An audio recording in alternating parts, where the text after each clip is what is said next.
In the print shop, I'm starting a new plate. The protective film protects the A side. This is nice. This is not the A side. This is the A side. The film protects the plate from scratching. Looks like I might have some scratches up here. I gotta use this portion. 8 by 10.5.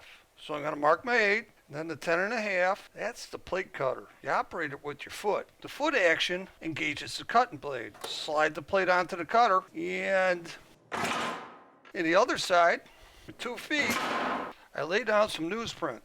And then my plate, the A side is still covered, but the B side needs to be degreased. A little alcohol onto the plate and a quick wipe down.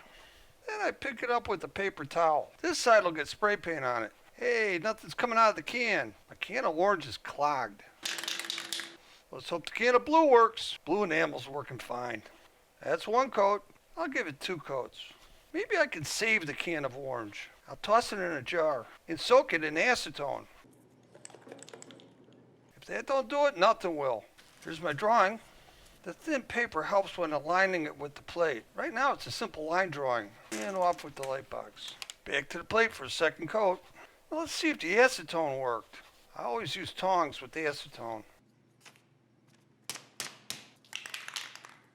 Nope. I'll try a push pin on it. Let's try this again. Nothing. I'll throw it back in the acetone. Let it sit overnight. I set up the workmate. 1 bar clamp, 2 bar clamps. The paint on the plate is still tacky. I use a propane torch to flash off brake paint. I'll give that 5 minutes. Pick it up when it's cool. Here's my drawer. It'll go into the drawer overnight. After soaking overnight, let's see. Is the tip unclogged? Nope. Still clogged. The backing paint dried overnight. As I peel the protective film, we see the A side for the first time. Virgin copper. Tray of water and twinkle polish. We'll put the plate in the water and polish the plate onto the belt grinder. I put bevels to 4 sides of the plate. Then a little alcohol and a quick wipe, and the plate is degreased.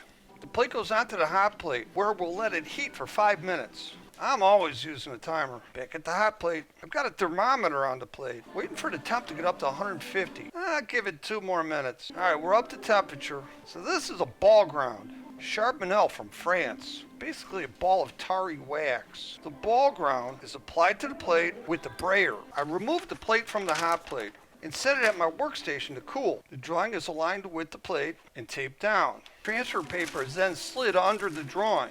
Using a ballpoint pen, I trace around the drawing, transferring it to the plate below. Double checking to see if I missed any spots. I remove the tape.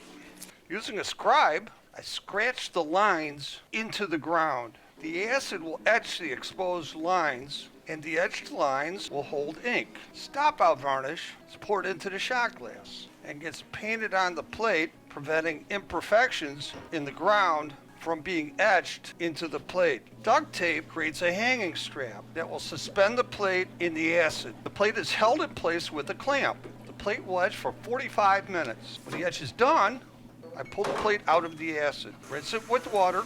Using alcohol, the varnish is stripped, and using mineral spirits, the ground is stripped. Now the plate's ready to proof. Paper goes in for a soak. The towel is laid out for blotting. Bed of the press is pulled out. Blankets are laid on the press, and the bed is rolled. Template goes down, the acetate goes down, and the plate is inked, wiped, and placed on the press. Paper is pulled out of the water, blotted on the towel, laid on the press, and I spin her through. And out the other side, up with the blankets, and here comes the magic.